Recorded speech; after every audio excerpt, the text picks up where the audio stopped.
October 18th, 2018 meeting to order of the Wichita-Sedgwick County Metropolitan Area Planning Commission. And could we, Your mic's not on. my mic's not on? Yes. Do you want me to call it to order again? No. Okay, thank you. I think we got that. All right, you gentlemen, get in order, okay? We couldn't start without Dale anyway. I couldn't start without Dale anyway. Okay, and with that, could we have the public announcement, please?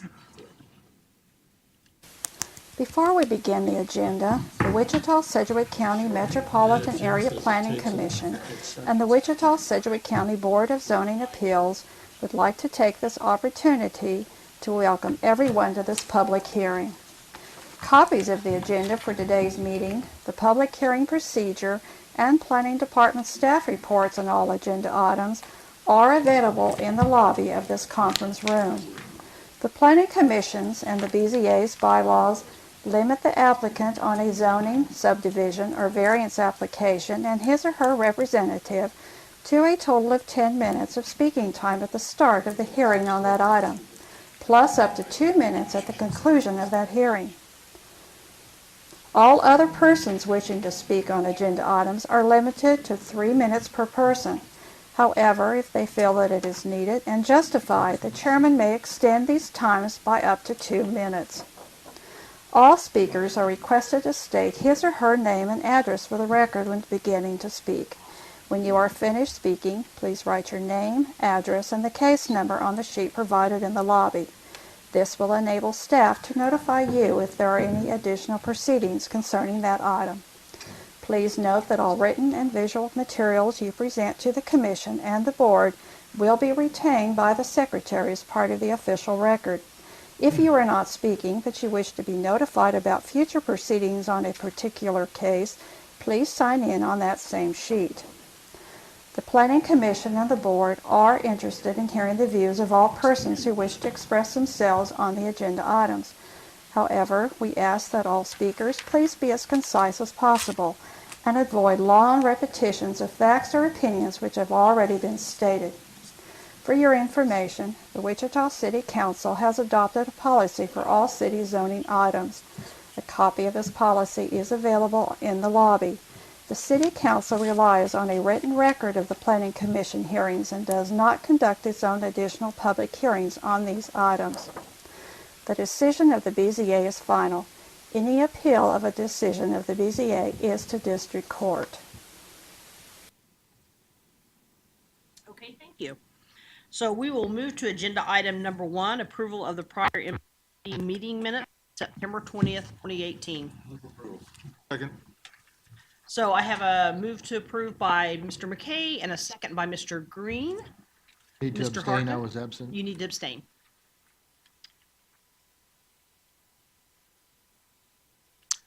All in favor say aye. Aye. Same sign. And then we have one abstention, Mr. Hartman. Okay, moving on to agenda item number 2, consideration of subdivision committee recommendations, and item number 2.1, sub 2018 00020, one-step final plat for Chapel Hill 3rd edition. Is there anybody on the commission that would like to hear that case? Madam Chair, I have some staff comments. Okay. Comments to staff. Okay. Is there anybody in the audience that would like to hear that? Okay, seeing none. Fine if it speeds things up.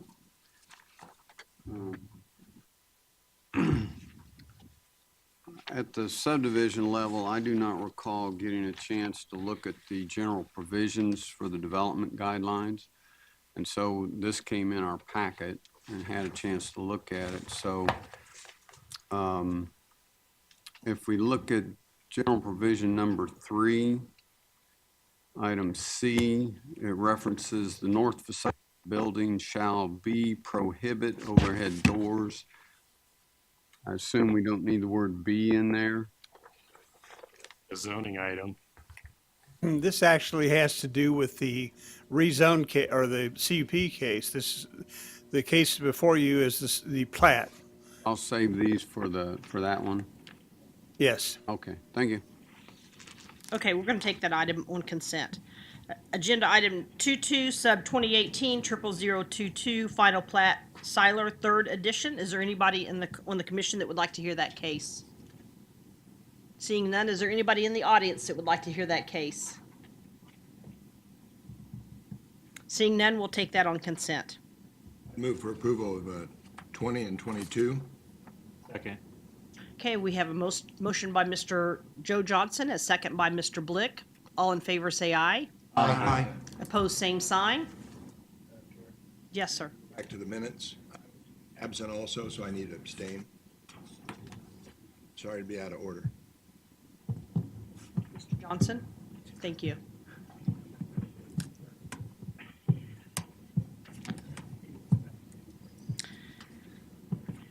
Okay, moving on, we have no vacation items, so public hearing. Case number ZON 2018 00039. We have to hear that case, don't we? Deferred, Yeah. So we will hear that case since that's deferred. Agenda item number 5, case number ZON 2018 00040. We will also hear that case.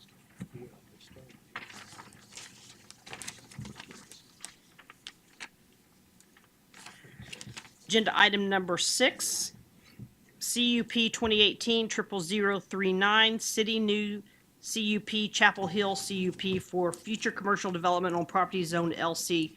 Is there anybody in the, Mr. Foster's questions. oh.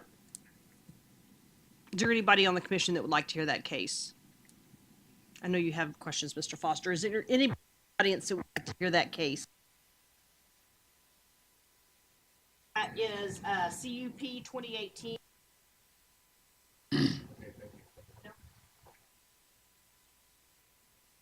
can ask your questions.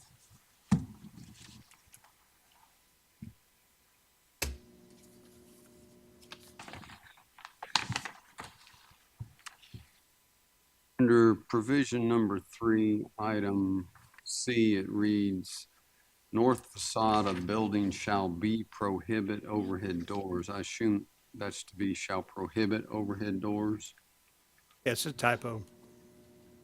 And item 6, item D, it refers to light poles including above ground base shall be not be limited due to, is that shall be or shall not be limited?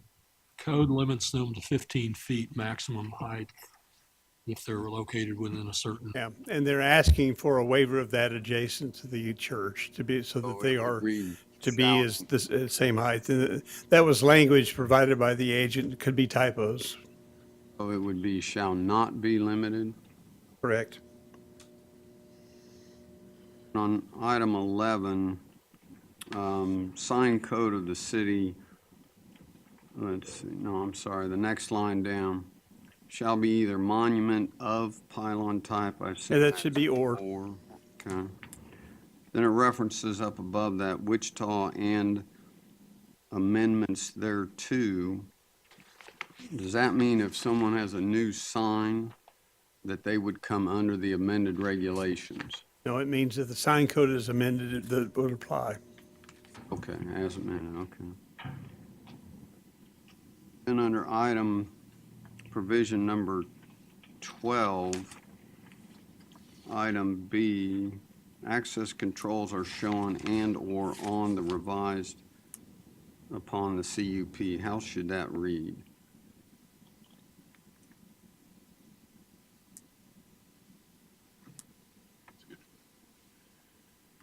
Well, it just should say it's actually the plat that sets access controls. The plat you just approved earlier provided the same access controls. There was now new one opening along 13th Street on the plat, and the intent is for the CUP to match the plat. I think it's a typo that we just strike the word upon.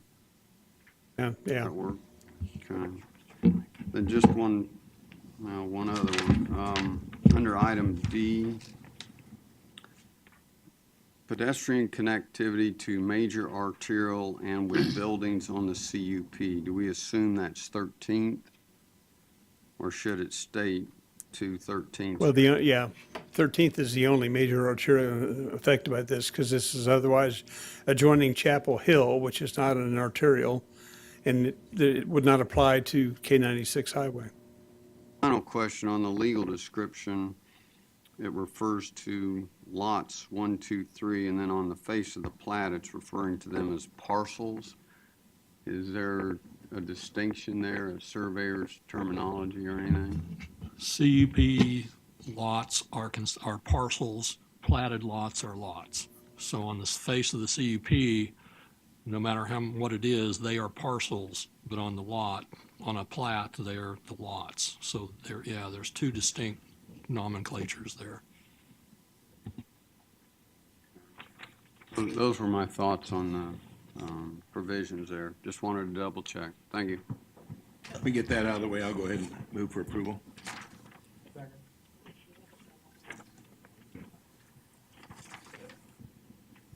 So, Consent, then, can't you? yeah, we'll just take that on Yeah, to consent, consent. if that's okay.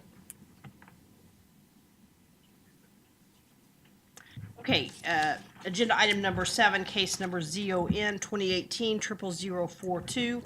Is there anybody on the commission that would like to hear that case? Seeing none, is there anybody from the audience that would like to hear that case? Okay, we'll take that on consent. Agenda item number 8, case number ZON 2018-00043, city zone change from LC limited commercial to general commercial. Is there any, yes, sir? I'd like to hear. You'd like that. to hear that case? Okay, we will hear that case. Oh, okay, and we need to hear case number 9. You could do 10 and 11 as consent if you wanted. Oh, I can do 10 and 11 as consent? Okay, case number DRE 2018-0003. Is there anybody on the commission that would like to hear that case? Meeting, so I don't need to ask that, so we can just take those on consent. Okay with taking 11 on consent too? And what about 12? 12 and 13 you need to hear. Need to discuss 12? Okay. And 14 too. 13. We need to discuss 13 as well. Okay. I guess we could take 14 on consent if everybody's happy with that. Okay, we'll take 14 on consent if everybody's okay with that as well. All right. I'd move for approval of 6, 7, 10, 11, and 14. Second. Okay, I have a motion by Mr. Joe Johnson and a second by Mr. Blick. All in favor, say aye. Aye. Opposed, same sign. Thank you. Motion carries. All right, let's go back to agenda item number 4, ZON 2018-00039, and we will hear from Dave. You're out.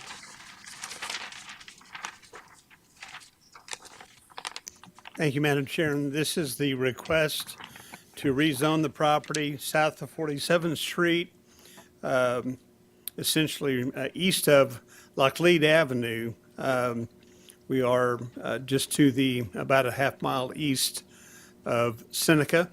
It's on the south side of 47th Street. Request is to zone this from single family to LI limited industrial. This was continued at the meeting on the 20th at the request of the applicant in order to provide language for a proposed protective overlay that has been provided, and in this case has also been reviewed by the District Advisory Board, who did recommend approval with the PO. That PO was added to your agenda packet and is outlined within that. Nothing has changed with respect to the overall intent. It is noted in the staff report that for future development to occur.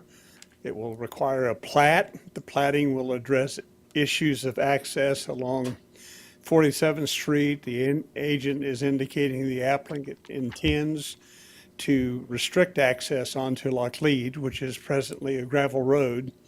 So there would not be any access proposed coming out of this property onto Lockleed.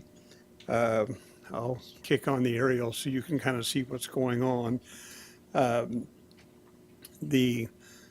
All the other provisions of the zoning regulations regarding screening and buffering and other issues adjacent to industrial or single-family lands from the industrial property would apply at such time when building permits come forward. So there would have to be buffering and screening and some other things would have to be done at such time as we actually see development on this property. So at that, I'll be happy to answer any questions you may have.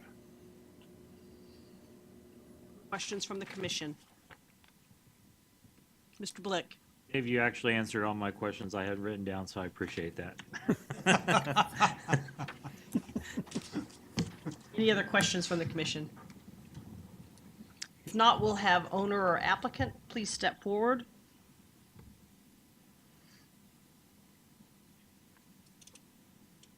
Good afternoon, Russ Avey, Boffman Company agent for the applicant. I think there was a pretty good overview, and we had some discussion about a month ago on this, on the 20th of September, and I'll just stand for any questions that you all may have. Questions from the commission? Okay, seeing none, is there anybody in the audience that would like to speak on this case? Yeah, if you come to the podium, state your name and address. 2 minutes? Three?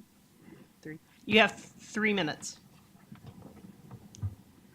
Can't keep that 2 and 3 straight. Good afternoon. My name is James Bishop. My address is 4696 South Gold Street.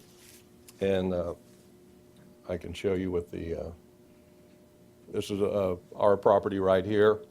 I'm here today to express our opposition to the proposed zoning change. Our neighborhood's already bounded on the east by limited industrial zone properties, which is this area here. Currently, we welcome the improvements to the area, but adding more industrial businesses next to the residential properties, we feel most certainly will increase the noise, air, traffic pollution problems. Excuse me. Listening to generators run, smelling their exhaust, compressed air machines running at the adjacent properties to the east, and then also the one across 47th Street to the southeast. In addition to that, in the middle of the night, trash trucks loading and unloading in some of the warehouse space there directly east and a little south of our property. Those are issues we currently address or are dealing with, and we prefer not to increase those levels if possible. And another thing that kind of is troubling, the exiting the neighborhood now during peak times from Laclede onto 47th Street, that's a T intersection. That's very difficult currently. We can only imagine the increase that traffic flow will be created with any industrial there. Again, there's no, apparently no development plan that's been laid out for this property, but changing it from a SF5 to an LI, a light industrial, that's pretty close, and I'm not telling you folks anything you don't know, but that's going from one end of the spectrum in terms of being the most restrictive or nearly to the next to the least restrictive. So with no plan in place, we're very concerned as residents of what may go in there. Also, the existing zoning, excuse me, I have allergy problems this week, so please forgive me. The existing zoning allows several development opportunities currently, and that would help to infill the residential area as part of the long-term development plan for South Wichita. We believe there are several parcels in the 13 square miles of this overall development plans known as Crossgate that would be more suited for this type of a zoning change if there was some type of a business that would come in there all the way to the east on the south side of 47th Street all the way over to Broadway. I believe most, if not all, of that property is already zoned. There's some closer to the intersection of 47th and Broadway that has lots of concrete poured already, lots of possibilities, potentials there, other than taking this. We feel like this 10-hour, excuse me? Sorry to interrupt. You're out of time. Would you like an additional 1 minute? If I may, please. Sure. Okay. So we feel like that this is kind of going from one extreme to the other. We urge you to reject this zoning change request so as to avoid any additional negative impact. More LI zone developments would have more of a negative impact on the neighborhood. Also, I'd like to bring your attention, if I could, in your Wichita.gov, your zoning website. There's golden rules of a zone change request. There's 9 different points on there. Number 5, I'd like to point out, if I may indulge me to read this to you. Relative gain to the public health, safety, and welfare as compared to the loss in value or the hardship imposed upon the applicant. The protection of public health, safety, and welfare is the basis for zoning. The relationship between the property owner's right to use and obtain value from their property and the city's responsibilities to its citizens should be weighed. And I'll skip around. Also, number 3, it points out that the focus should be on facts, not fears or conjecture or, oh my God, the sky's falling. And we sincerely believe that this request to deny this change is coming from facts, not fears or anticipation. Thank you. Thank you. Questions from the commission? Can you stay at the podium for a moment, please? Sure. I have a question for you. I appreciate you for coming out, especially if you're a resident and you live in the area. Were you able to make the district advisory board meeting? Yes, sir. And you speak your opinion about that at that board? In a less, in a less formal setting, yes, I did. Okay, I was just wondering, because I know that the district advisory board had on there that they put that there would have to be a PO also, and so that's why I was just wondering if you were able to make that meeting also. Yes, I was, and I do have a copy of the overlay that you're referring to, and there's about 5 or 6 items. Mr. Avey was good enough to provide that to me after the last zoning meeting. But if you look at the list of potential. Do you agree with that PO? I'm sorry? Do you agree with that PO then? Well, I believe it doesn't go far enough. We appreciate those restrictions that are on here, but if you look at the limited industrial zoning criteria, it's nearly 4 pages, 3.5 pages of possibilities. And when you read through those, it's pretty much it's an endless possibility here. And I understand the opportunity for the developer, the landowner, to have the option of not having to go through the zoning process, but we feel like this is it's pretty excessive to take this. If you look at the overall, the aerial map, if you look farther to the south of this 10 acres, directly south of it, there's an open property there, vacant property, but then you go just south of that, and that's all residential area as well. With all of this development, the potential, the plans that are in the making here for the next several years in the Southwest District, we feel like that would be much more appropriate just to square that off and make that residential as opposed to coming off into there and turning it into a light industrial. Specifically light industrial, the first thing on the list says that there are no residential uses allowed in the property. All right, thank you, I appreciate it. Okay. Florence. How long have you lived in that area? Almost 30 years, about 30 years. Okay. Other questions from the commission? Yes. Mr. Daly. You made a statement that there's 13 square miles in this. Where are the other portions that make up that 13 square miles? According to information, sir, that I'm aware of, the Crossgate Development Project basically goes from a little east of Broadway, follow 235 around to West Street, and then, to the Big Ditch, and then the Big Ditch all the way back around where it comes back around to Hayesville. So that was in one of the Wichita Journal, a Business Journal articles, and I'm sure there's several other places where that's quoted, but that's what I'm referring to. This is all part of that development project as we understand it. Did I answer your question? Sort of, yeah, thank you. Other questions from the commission? Okay, thank you. Is there anybody else from the audience that would like to speak on this case? If not, we will have agent or applicant come back up for rebuttal.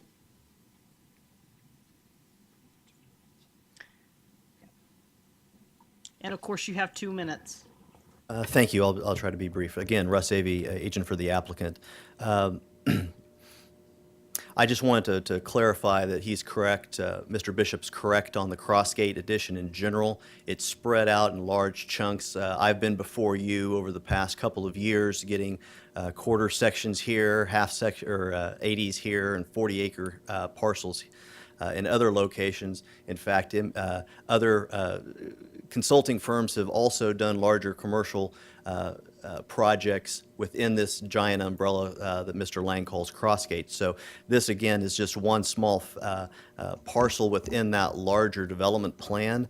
I would just like to point out that this is, unlike the other projects, which are speculative for future industrial development, this one in particular is located adjacent to an existing Lang business enterprise to the east. Mr. Lang also owns the undeveloped residential property here that you can see to the south and further to the south. He also controls that and is looking at residential development in that area. So those were just points of clarification. I'll stand for any questions that you all may have. Questions from the commission? Mr. Foster.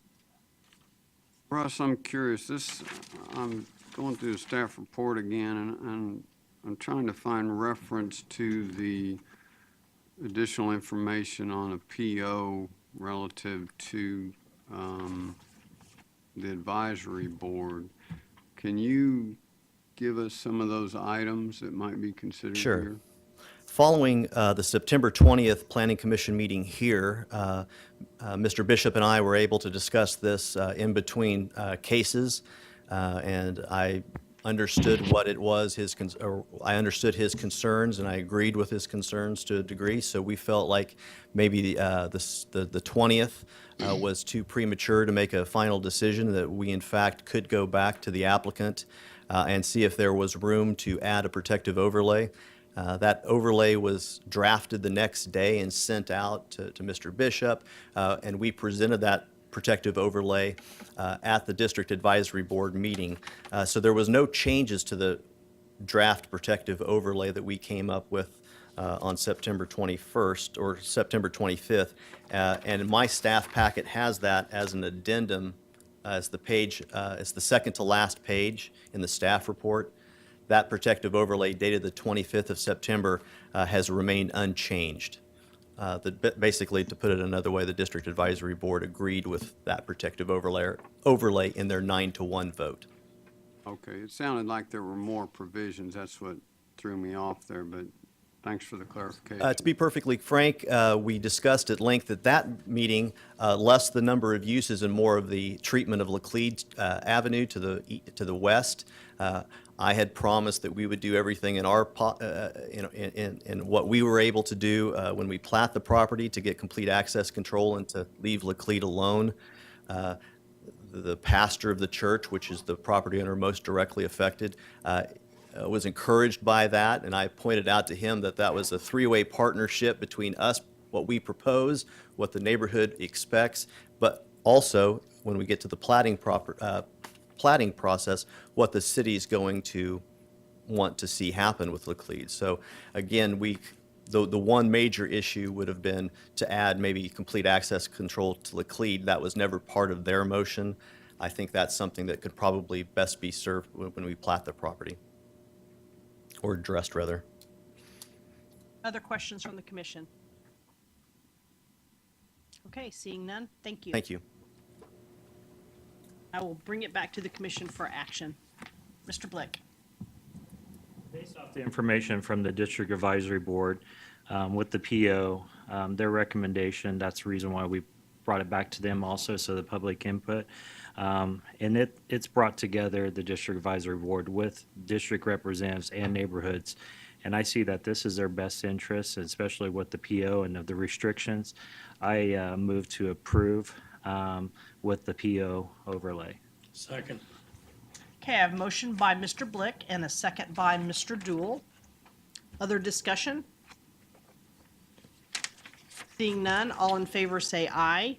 Aye. Opposed, same sign. Aye. Okay. So motion carries 11 to 1.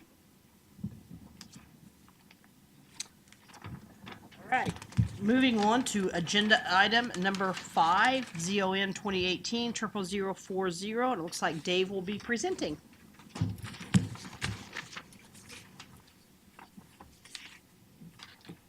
Thank you, Madam Chairman. This is the request to rezone the property.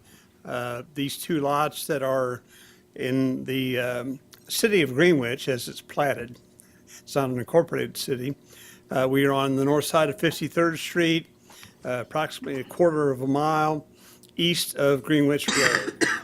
Request is to rezone from RR rural residential to limited commercial. You can see well, no, that is the zoning map. The zoning map shows the white is rural residential. The red outline here shows the current city limits of Bel Air. The only property that in the unincorporated part of the county that is not rural residential here is the lot that is at the far east end of Central Street in Greenwich on the north side of the railroad tracks that's zoned LI Limited Industrial. This case was continued from September 20th in order to give this the opportunity for the Bel Air Planning Commission to review this. They did do that a week ago on October 11th. And as noted in the staff report, the recommendation was on a 3-2 vote by the Bel Air Planning Commission to recommend denial. I think we also provided an attachment of a memo from the Bel Air staff of the Planning Commission's action and the rationale behind it. So this comes forward to you with a recommendation from Bel Air for denial. As noted in the staff report, and we talked about a month ago, we are recommending denial as well. The background regarding the improvement on this property was discussed and reviewed and discussed at the meeting last month. In the event the Planning Commission wishes to move forward with a recommendation of approval, we're recommending in that event that you add a protective overlay, and that is outlined in the staff report. I will note that two things have been modified from what you saw a month ago on that protective overlay. One is an acknowledgement that besides the limited vehicle repair, it also would allow an office use because according to what the applicant has indicated, the primary activity occurring on this property is the office for the business that he conducts as a subcontractor to provide trucks for FedEx and as well as limited vehicle repair activities on site. The other was a clarification to just add some little additional clarifying language regarding outdoor storage. So with that, I'll be happy to answer any questions that you may have. Any questions from the commission?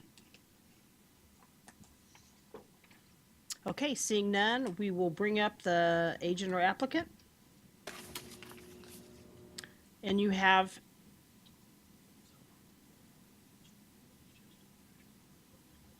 you have 10 minutes. Okay.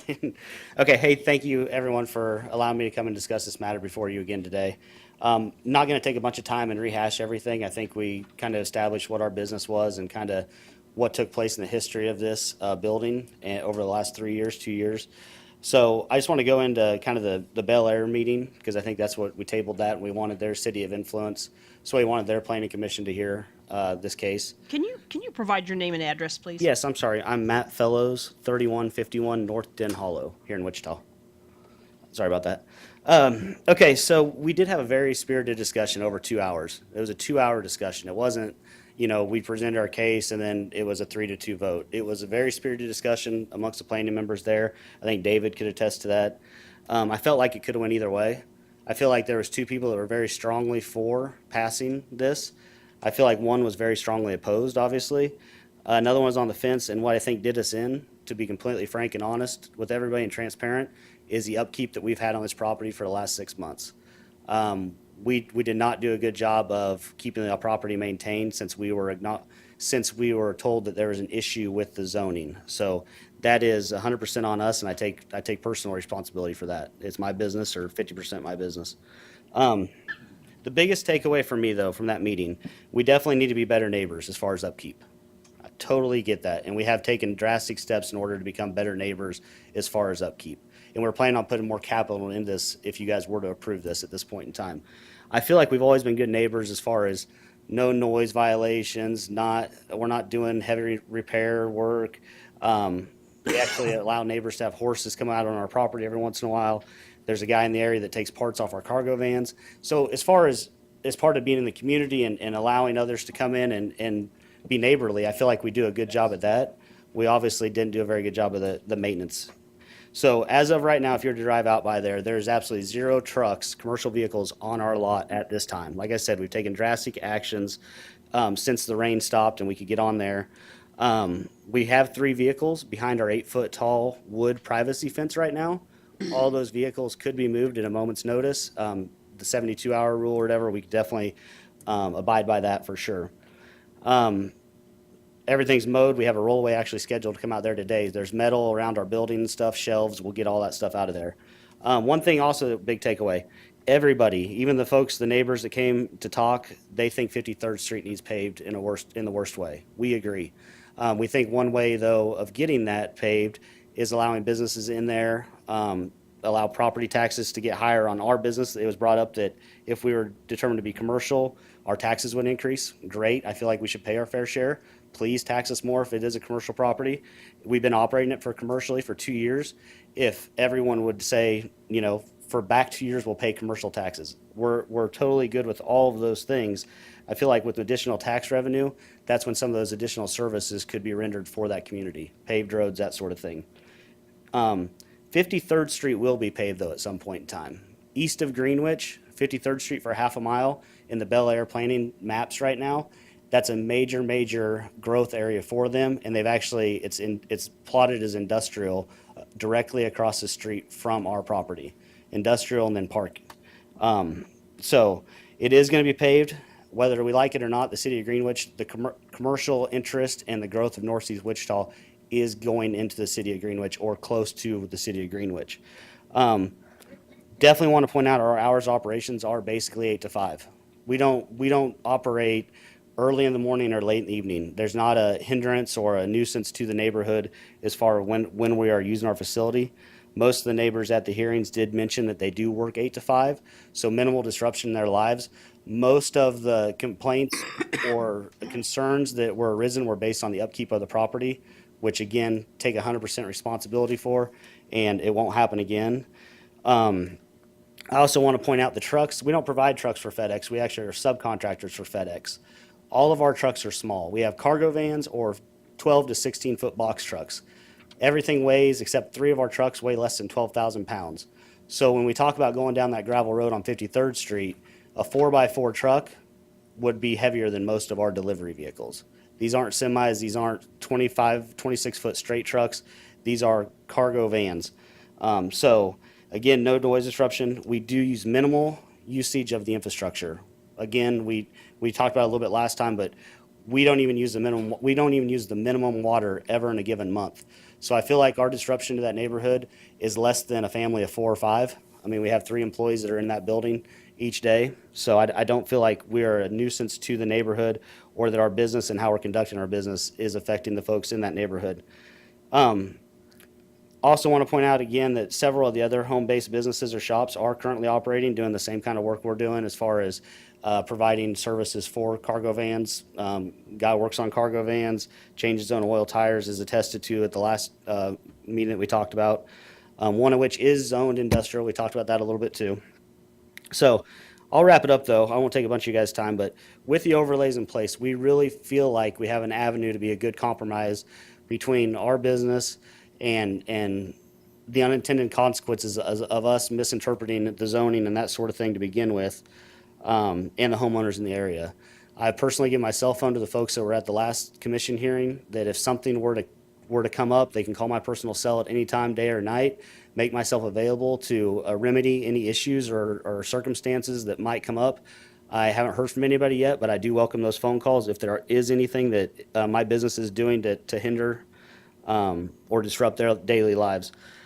I do want to say, if you guys do deny this request, I respect your guys' decision 100%, obviously. But I do humbly ask that if there's any way that we could continue to operate the way we are until January of this 2019. The reason being, November and December are our two busiest months by far. Our volume doubles, our business doubles. At this point in time, all of our business processes, everything to do with our business, this is a major pivot or major point of our operations. And to pivot away this late in the game before our busy season would definitely cripple our business. Now, we could sell this property, and if you guys deny the request, which I hope you do not do, but in January, we could pivot away from this. It would still hurt our business, but if you deny it today and enforce it today, I am scared of what's going to happen to my business. So I do hope you take that into consideration. I don't know what avenues we could have if you guys do decide to deny, but if we could stay there through December, the first part of January, I would greatly appreciate that. And that's just a humble request. So thank you for your consideration. And is there any questions or anything I can answer? Or Joe Johnson. Is someone living here now? No. Don't plan for them to. I don't plan for them to. There's such a gray area. It sounded like there's some confusion even in this commission hearing last time of the home-based use occupancy.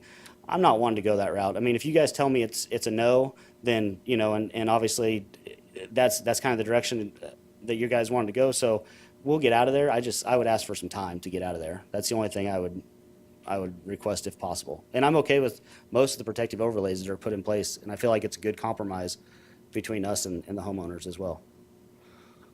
Mr. Daly. Are you there every day? I am not. No, sir. I am probably 3 times a week at some point in time during the week, yes. But That's when you and 3 other people are there then. 3 of my employees are usually there. I have a regional manager, because I have 4 terminals in 3 states. I have a regional manager that sits there every day. I have the Wichita terminal manager that sits there every day. And there's my maintenance guy who, I mean, he can either be there or out on the road helping somebody if a truck breaks down or that sort of thing. Mentioned that the trucks didn't come there, Yes, sir. but where do they go then if they don't come there? So FedEx, a half a mile to the west of here, has a 170,000 square foot facility that we house our trucks at, we dispatch out of. They stay there overnight. What ends up happening is if a truck has brake job or light mechanical bulbs, that sort of thing, we'll drive it over to this shop and take care of it there. And like David said, mainly this is more of an office type play. So my guys go there and handle dispatch, my regional manager and then my senior manager, whatever you want to call it, sit in there and dispatch drivers, and we have it for storage as well. So we'll store oil, we'll store tires, we'll store uniforms, that sort of thing. Other questions from the commission? Yes, Mr. Hartman. So if you just have an office in there, why do you need the extra time to store the room? All of all my uniforms and everything are there, but I would have to move all the office equipment and all the processes that we have in place, like W-4s, employees come on, direct deposit slips. My admins that sit there right now can go a half mile away over to the FedEx facility. FedEx has a very strict policies now on subcontracting because they're worried about dual employment liabilities and that sort of thing, because there's been a lot of court cases where people think FedEx is actually employing us versus subcontracting to us. So they don't let us do any admin type work at their facility. Basically, we load up our trucks and go out of their facility and park our trucks there. Other questions from the commission? If not, thank you. Thank you very much. Is there anybody from the audience that would like to speak on this case? Sir, if you would state your name and address, and you have 3 minutes. However, I would like to ask that that your comments apply just to what's happened in the last couple of weeks since we've already heard this case. Correct. My name's Jared Gouge. I live at 141 South Young, Greenwich, Kansas. In regards to the comments, I was at the last hearing here. I was also at Bel Air. I spoke my piece there as well. I'm back here to rebuttal some of this. Provisions have been taken to clean up a little bit as of 2 days ago. As of Monday, there were 6 FedEx vehicles still sitting on this property. The grass was still as tall as the fence. So they're doing this out of urgency because all eyes are on them. What happens 6 months, a year from now, when everything changes? All eyes are off of them. Is it going to go back to this way? I don't know. This is all done so unethically. This was all done under the radar, and we are here asking for forgiveness and not permission when this was done completely wrong from the get-go. So their whole process that they've done this has just been wrong, and if that's how they operate their business, is this how it's going to go moving forward? So that's all I've got today. I'm not going to rehash everything else that I've brought up. So that's all I've got. Any questions? Any questions from the commission? Thank you. Is there anybody else from the audience that would like to speak on this case? If not, we'll give 2 minutes rebuttal.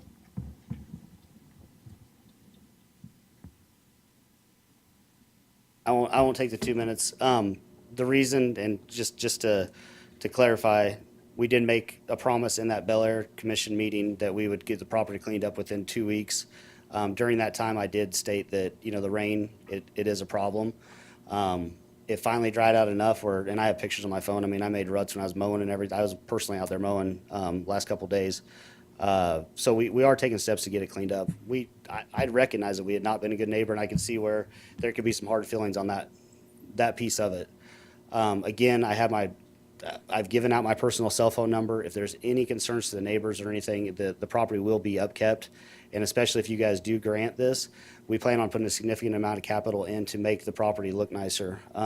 Right now we have a gravel driveway. I would love to put an asphalt driveway in. There's a lot of improvements that we'd make. So I just wanted to say that as well. Thank you. Any other questions from the commission? Okay, thank you. Okay, we'll bring this back to the commission for action. Madam Chair, I would like to make one point. This case, even though you're hearing it today, because of the action the Bel Air took, this will have to go to the Board of County Commissioners for final action. And so today's decision, one way or the other, will not be the end of the process. It's still got to go to the Board of County Commissioners, and that will not happen until the middle to latter part of November. So we're still a ways out before a final decision is taken. Okay, thanks, Dave. And I saw, I've got a question. let me get Mr. Blick first, because I saw his hand first. Do we have a representative for the city of Bel Air that's here today? No, I do not believe we have anyone from Bel Air here. I think, did you guys get a copy of the memo from Bel Air? Correct, yeah. Yeah. The question I just had, if we had a representative, is I see that their future vision map does show industrial to the south of that. Correct. And so that's the question I was gonna have is that gonna look like further even more east than what it is or not? But that's all right. According to their vision plan, and that was discussed at the Bel Air Planning Commission, that they're showing industrial east of Greenwich going not quite a quarter of a mile further to the east. And then they've got, what they're envisioning is a park strip that would buffer the industrial that's east of Greenwich Road from envisioned residential further to the east. But as noted in the memo, they're talking about concerns about the gravel, the fact that 53rd is gravel, even though 53rd Street in this area is in the city of Bel Air. So they have responsibility for the road, even though they did comment, and some of the people there were unaware of it, but apparently they have a contractual agreement with the township for maintenance on 53rd Street in that area. But they pointed out repeatedly, they had no plans to improve 53rd Street anytime soon. In their capital program, they have many other streets that they want to see improved before we get this far east. Thank you, appreciate it. Mr. Dool, I saw your hand next. Yes, it seems to me from what I've heard that the business that the applicant is applying for has been conducted in that building since it was constructed. And really the only reason that it's here today is that there are other property owners that want to see that the compliance with the current zoning laws are applied. And therefore, I would agree with the planning department's recommendation to deny. Got a motion? Yes. Question. Okay, I have a motion by Mr. Dool and a second by Mr. Kay, and I still have questions by Mr. Richardson and then Mr. Daly. Dave and county councilors here about, just to be clear there, if this were to be approved, there's also a protest process as there is. That's correct. You might just explain that for the people in the audience, how that works. Sure. I might defer some. I didn't know if Dale was going to comment on this, on what he has in mind on the protest. Because protests are only effective after the planning commission has rendered a decision, there was a handout that was provided because we were provided protests from the county clerk. What we're hoping to do is catch somebody from the neighborhood and let them know that they can pick those protests up here, take them back over to the county clerk, and have them re-stamped so they would be effective. They are not effective at this point. We provided the map because one of the golden factors is neighborhood support or opposition. And since we had that information, we're providing it for you to use it however you want. But we are hoping to catch up with somebody to be able to explain that they need to pick up the packet that we've received from the clerk, take it back over and have it re-stamped if they intend to continue the protest. Okay, so there have been some that just need to happen officially after this meeting, if you will. Yes, Okay. yeah. Yeah, And there's- that requires then a supermajority vote? Is that Yes. 4 out of 5? And the same supermajority requirement is applicable because Bel Air has recommended denial. So Okay. irrespective going forward, when it goes to the Board of County Commissioners, it will take 4 or 5 commissioners to approve this. Oh, I see. Okay, because of Bel Air's. Yes. All right, so in essence, they show up as a protester because they have recommended denial? Yes. Okay, all right, thank you. Mr. Daly, you still had a question? If they move across the street, they'd be legal in what they're doing. Now? Now, No, one, they would be in Bel Air, and in Bel Air, it's still zoned agricultural. Apply for rezoning. Might put the zoning map back up there. Well, Mr. Joe Johnson. I'd like to make a substitute motion. I'd like to move for denial, but to give till January 15th to vacate. I'd just back up what Dale said. That's a little bit outside of your jurisdiction as a planning commission. Ultimately, it would be up to MABCD staff to determine whether to prosecute or not. I'm sorry, I guess, okay. But the way we handle complaints is Mike. sorry.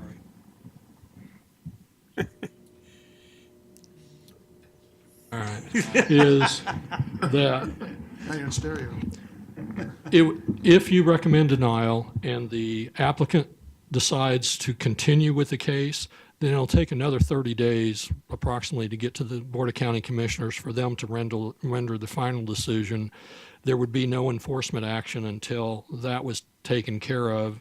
And then at that point, it would go through its normal enforcement action, which could take, a month or so or more to get completed anyway. So that's kind of the time frame. Yeah. Withdraw. Withdraw your motion. Thank you, Mr. Johnson. Any other discussion or questions? I just want to make a comment. I agree with Mr. Dool on the, just the limited commercial.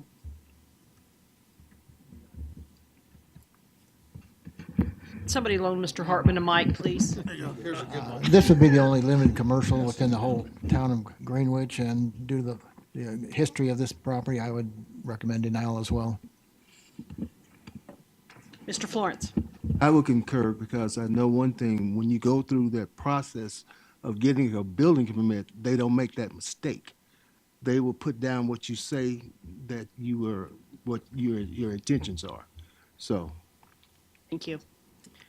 Okay, if there's no other discussion, all in favor say aye. Aye. Opposed, same sign. Okay, motion carries. no, when this goes to the Board of County Commissioners.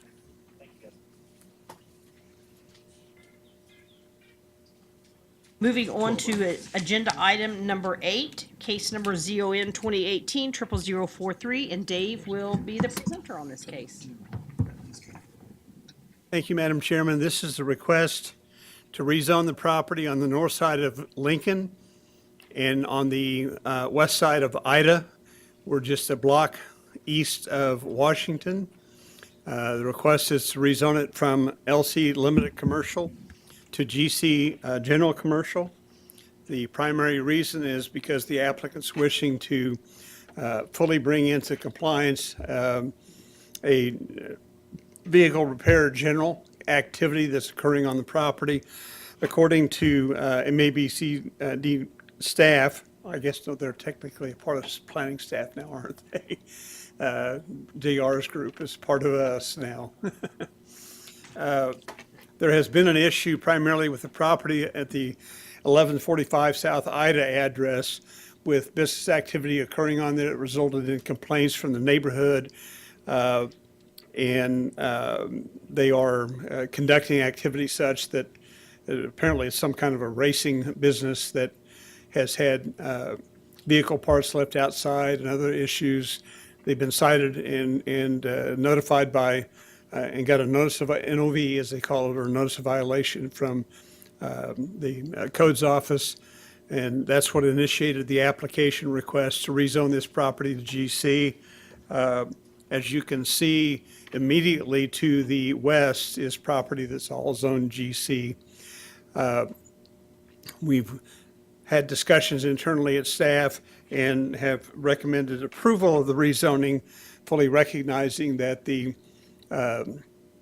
screening and buffering requirements of the code would be fully applicable once they then got the building for recertified for the use that's occurring and got a CO for that activity. And part of that improvement would be to make, apparently, bring the buildings up to code compliance and also get all the other standards of the regulations and codes the city brought into play.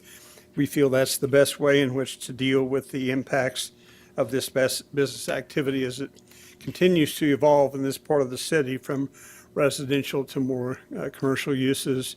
I've got some aerial photos.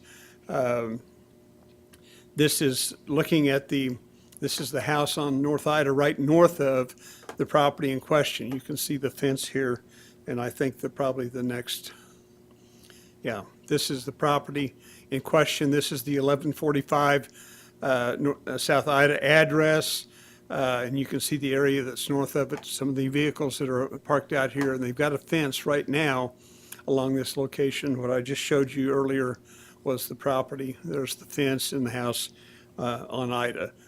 This is the property I'm looking north from. This is Lincoln in front of us. This is the building at 1020 South or East Lincoln. You can see the application sign on the fence. And this is the back side of these buildings that are over on Ida. And you can see the vehicles parked out in here. This is taken looking kind of southwest of the site. This is the building on Ida. Here's the corner one at 1020 East Lincoln. There's the property on Lincoln in the corner. This is looking north from Lincoln along Ida. So you can see this is the building in question, and here's the condition of Ida Street. That's looking south on Ida across Lincoln, and what's further to the south. This is directly east across the street from the property, and you can see the single-family residences along that area. That's looking southeast. I'm at the corner of Ida and Lincoln, looking southeast with the commercial development that's along Lincoln Avenue. That's looking east along Lincoln. That's looking west. And this is the property. This is on GC. Just across it, here's the alley. And this is all the GC activity. There is a car repair business, general vehicle repair general at this location. According to MAPC or the codes office, they've got apparently a violation issue going on there right now. So with that, I'll be happy to answer any questions. Any questions from the commission? Okay, seeing none. agent or applicant, if you could please come forward. You have, please state your name and address, and you have 10 minutes. Afternoon, everybody. My name is Nali. My address is 1224 South Todd Street, Court. Yes, I could like to get this to limited commercial to general commercial because I have a tenant there with we're doing body work right now. Because I didn't know when I bought the property, the appraisal, tax appraisal, they say body works, so I put them in there unless on one day the inspection they come, they say this limited commercial can be used for general commercial.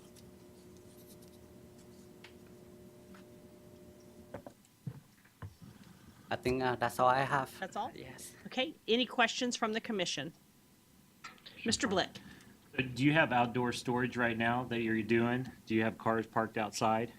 Yeah, they do have car park outside because I think my attendant there, he worked for a dealer, so every time they bring some car in and they get it out, they just do the body work. And So probably more than 72 hours? I didn't know that. Don't know? Yeah, Okay. so probably, I think so. I think more than 72 hours.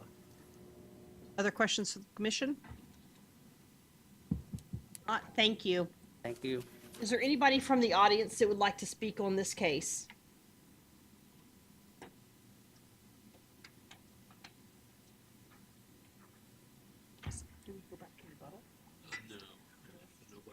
Okay, then I will bring it back to the commission for action. And move for approval with staff recommendations. Second. I have a motion by Mr. Johnson, Joe Johnson, second by Mr. Green. All in favor say, I'm sorry, other discussion? Dave? Yes, sir. You give a little bit more description of the nature of the complaints? Well, in talking with Tina from the codes office, she's indicating that the neighbors had complained previously regarding vehicle parts and other material left outside, storage of vehicles outside, some other issues of that nature, which is not permitted in the LC district. That was the notification basis that was given to the landowner. And I think, and Tina indicated that she quickly got in talking with the owner that it was really the tenant that was doing all this. The owner was unaware of it. And she did share that there were issues going on between the tenant and the owner, and I'm not sure where that is, and we don't want to be in the middle of that. But that was the basis of the complaints that were coming in. And that's what started the contact initially by her on the property. And as I understood, most of the activity was occurring in the 1145 South Ida property, but the owner has all the property, including the one down on Lincoln. And in order to rectify the business activity that's occurring, he has been notified by Tina that if this all is approved and the desire is to continue with that occupancy of the building, it will have to be brought up to code. She says there's also some issues because there had been paint and body work, so there will need to be some modifications to the building to meet the code requirements for that activity. There's also the requirements to take care of, if there is outdoor storage, they have to comply with the paving requirements and other issues that'll have to be done. About screening relative, I'm thinking on that east side there for the existing residences, is that going to the general commercial? Is that going to upgrade that? Yes, because this is residential across the street. Scott, you might help me on that. Well, it's LC across the street, so it wouldn't fully bring it in. It's primarily on the north side where you're going to run into that issue. Because the property to the east, including those single-family homes, are currently zoned LC. Thank you. Any other questions or discussion? The comment that, I went by and looked at it, and it's clean. Look like he's trying to do Okay, all in favor say aye. Aye. Opposed, same sign. Okay, motion carries. 12-0. All right. Moving on to agenda item number 9, case number DER 2018-00011, and Dale is going to introduce this case. As you all remember, we had the home base addition and the smaller homes question that came up as a zoning change about a month ago. And so we had a request, Mr. Hamaker, he's here, and so he's got a presentation to make and a request to ask the council or the commission to consider. And so I'll turn it over to Mr. Hamaker. Hello, everybody. My name is Russell Hamker. Address is 2206 South Ironstone Street in Sierra Hills neighborhood off of 143rd and Pawnee. This presentation here is quite a few different amendment requests pertaining both to tiny homes and also general MAPC business practices as well. So I'm going to kind of go over a couple of different things here and look for your all's comment. I also have one of my neighbors here, Ryan. I'd also like to have him up here as well, if that's okay. Would that be acceptable? That'll be fine. Ryan, you want to come on up? The first amendment we'd like to push for is a 40% rule. Basically, new single-family home builds within 1,000 feet of an existing single-family home should not be less than 40% of the existing single-family home size. So in layman's terms, basically, if you already have a pre-existing home of 2,000 square feet, the smallest home that can be built within 1,000 feet of your property is 1,200 square feet. This protects the current homeowners that already have property, protects the property values of the area, ensures that similar homes are built in the area, and protects the building two small homes close to other existing homes already. Our biggest concern about tiny homes is our property values, and this is to really take things home here to really help protect ourselves in the future. One other thing that we've found is the MAPC doesn't really have any way of fighting it from a public standpoint, and we'd like to have an amendment put in that 250 signatures for any ruling made by the Wichita MAPC be vetoed or overridden by for the public within 30 days of an MAPC ruling. This protects the public. It ensures the public has the final say versus the MAPC. It also prevents the MAPC from full autonomy. Signatures should be allowed, though, electronically or handwritten. I know from the tiny homes point of view, we've already collected a large amount of signatures, and I'm going to tell you from my own neighborhood, I can't get a signature from anybody to try to make an amendment change for my own neighborhood. But for this tiny home thing, I have had every single person in 5 different neighborhoods all jump on board. They all are very against this, and the MAPC has pushed this through. So again, an amendment for protecting the public is needed, in my opinion. I appreciate Dale again. Thank you for doing the assessment for us for tiny homes. One of the things that was talked about was mail notices, and we'd like to see that changed for all city annexations. All be required for that. Platting changes for single-family homes in general should be, and also any other single-family zoning changes.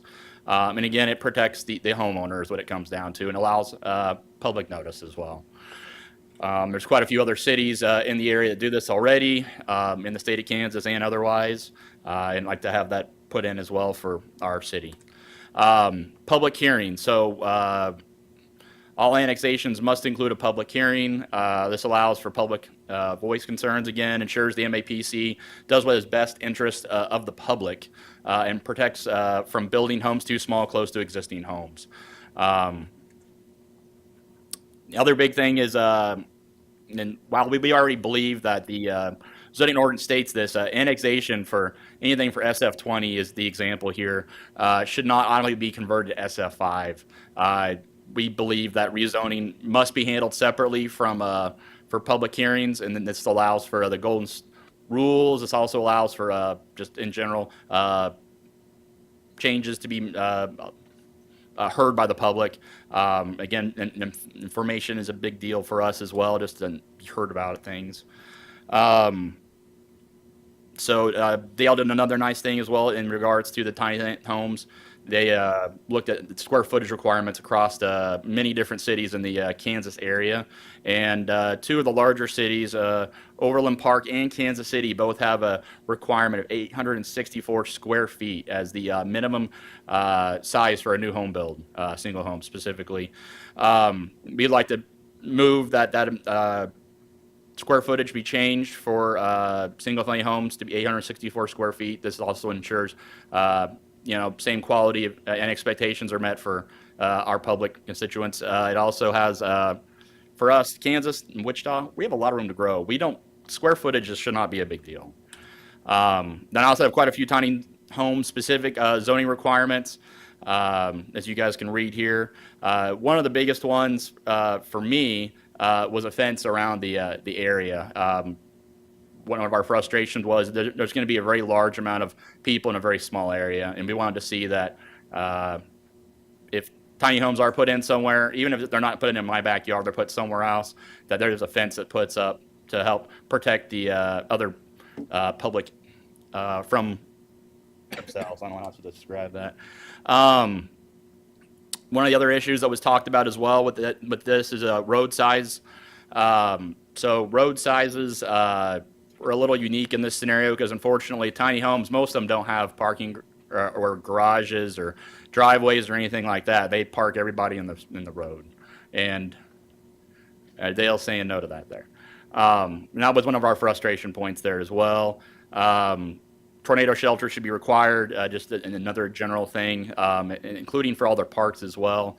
Some other people brought up some stuff about animal requirements. So I know this is not usually MAPC concern, but with having a large amount of people in a smaller square footage area, there's large concerns for people having large animals and having more than the regular amount. So consideration should be made for that as well.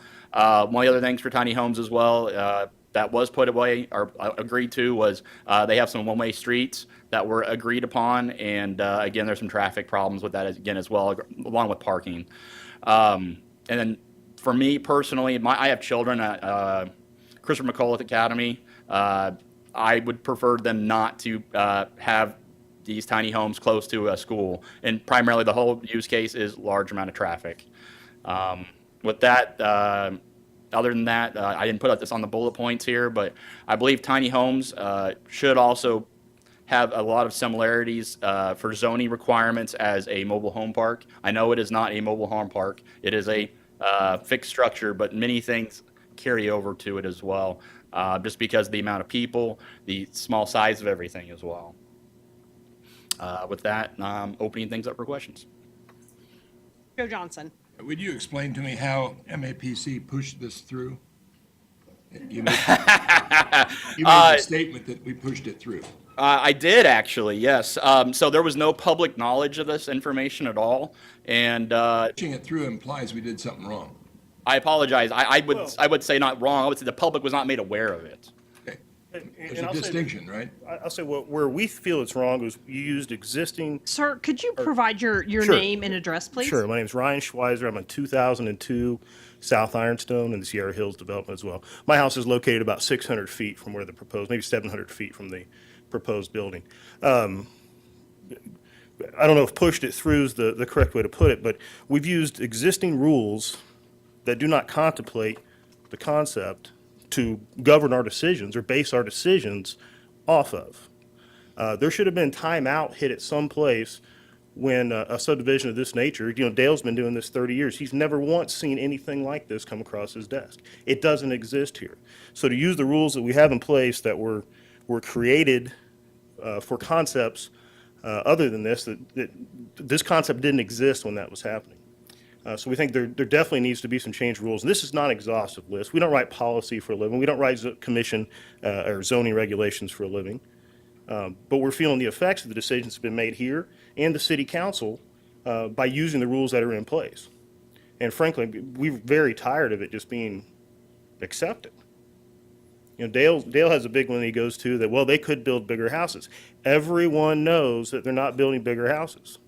That's not the intent. Pete wouldn't be forwarding renderings of these ahead of a vote if that was a possibility. It was crystal clear what was to be built.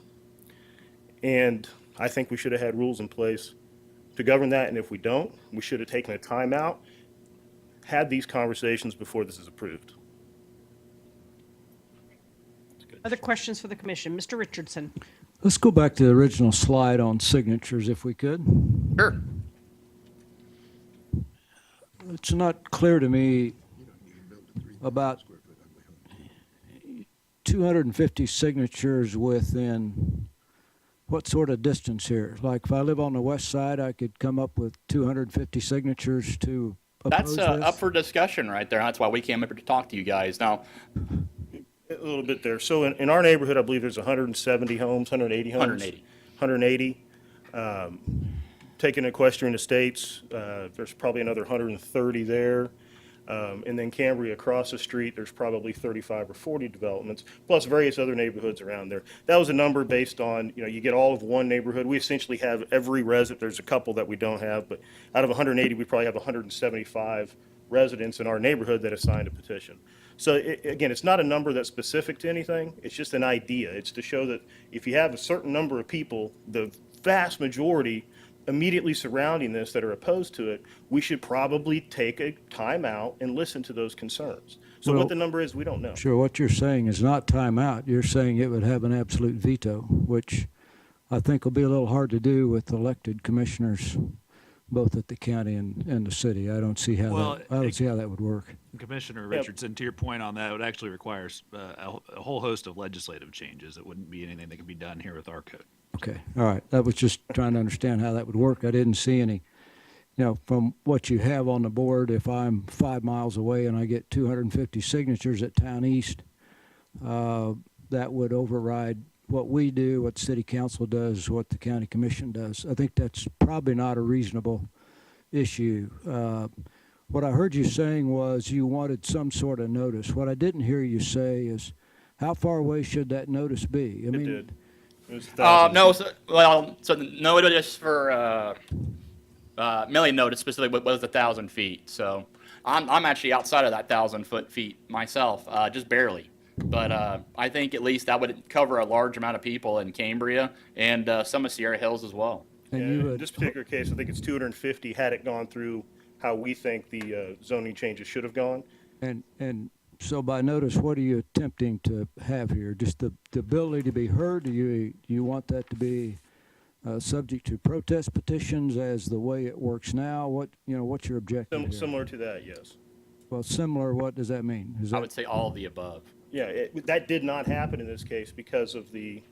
I understand why it didn't happen. I'm just asking what you want, what you're asking for. And as I understand it, in Counselor, we got two people here, two attorneys. You know, is that possible to have that happen without changes? Who has to make the changes for that notice provision to happen on either one of these, either plating or annexation? Well, there are minimum requirements under the statutes for zone changes. There are not any statutory requirements for plats and annexations about notice requirements. So those are things that you could certainly change your local code to do that and provide supplemental notice on those items. You could always provide more notice or notice where the statutes don't provide for it. And so this would have to come from either the city council or the county commission or both? That's correct. Mr. Blick? Go back to the 40% slide. Yeah, sure. This one kind of disturbs me because if you say 40% reduction, what about 40% increase?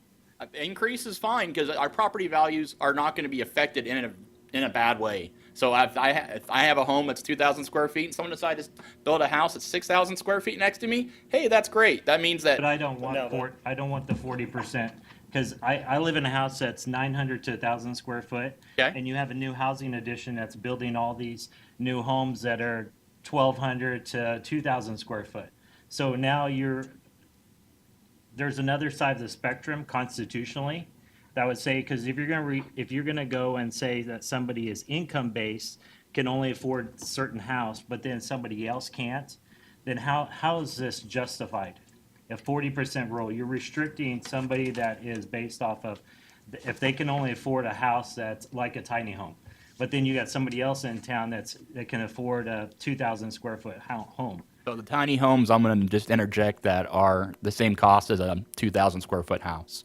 So cost is not the problem there. Some of them, that's Some of very them it is. $100,000 buys a lot of houses. We have fill-in homes in the core area of downtown Wichita. We have fill-in homes that they'll spend $100,000 or whatever. But then at the same time, they're bigger homes than a house right beside, so they really stick out. So, we have an infill thing that we have, that the city's doing also. But when you're talking about subdivision-wise, and you want to put restrictions on subdivisions based off of square footage of a home, I see that there's a whole nother spectrum also if you go too big. Well, and that could be put in. I mean, we could say X percentage too large. I'm fine with that too, But but, that's just crazy based off somebody's income. Constitutionally, I just don't see how. well, this isn't based on income here. This is just about, this is what my property value is. It has nothing to do with my income. I mean, Just wondering. my income, I could Johnson. own a 2,000 square foot home and a 5,000 square foot home at the same time. Mr. Joe Johnson. Dale, could you remind me, did the city and county change the building code in order to allow for these? Well, they adopted Appendix Q, which in the building code, which for the first time provided guidelines in terms of construction of smaller homes, in terms of emergency ingress and egress, and they gave a definition for what is considered to be a tiny home based on square footage. There is no minimum, it was a maximum. And both the city and the county adopted the building code that contains Appendix Q. Had they not done that, then it wouldn't have been allowed to be built. No, as long as it was being built to the building code, yeah, they can build any size that complies with the zoning envelope, side yard setback and maximum height. And you can go as small as you can go. I mean, as I think I mentioned before, the way the building code is set up, you could theoretically build a house somewhere between 150 square feet and 200 square feet and have a legal home with the building code.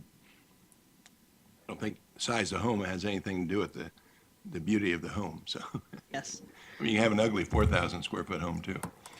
Mr. Richardson. So, just to be clear, Dale, Yeah, that- they did establish a definition, but that does not change the minimum size of a home that can be built.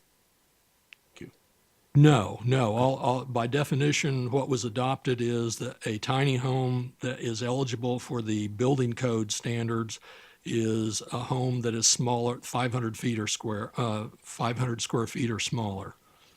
And are those somewhat different than houses bigger than 500 square feet? Or is that pretty much the same? Well, I'm not an expert on it, but what I remember was it was allowed for things like you could actually exit through your roof and count that as an emergency exit, which a larger home presumably would have 2 doors. You answered my question, Rob. Other questions from the commission? Oh, thank you. So is there anybody in the audience that would like to present or speak on this case? Okay, if you would step up to the podium, provide your name and address, and you will have 3 minutes.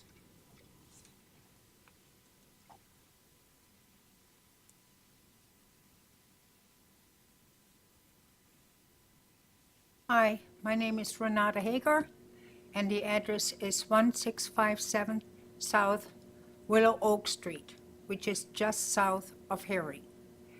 They have planned this tiny home project there, and tiny homes are fine. I have nothing against them.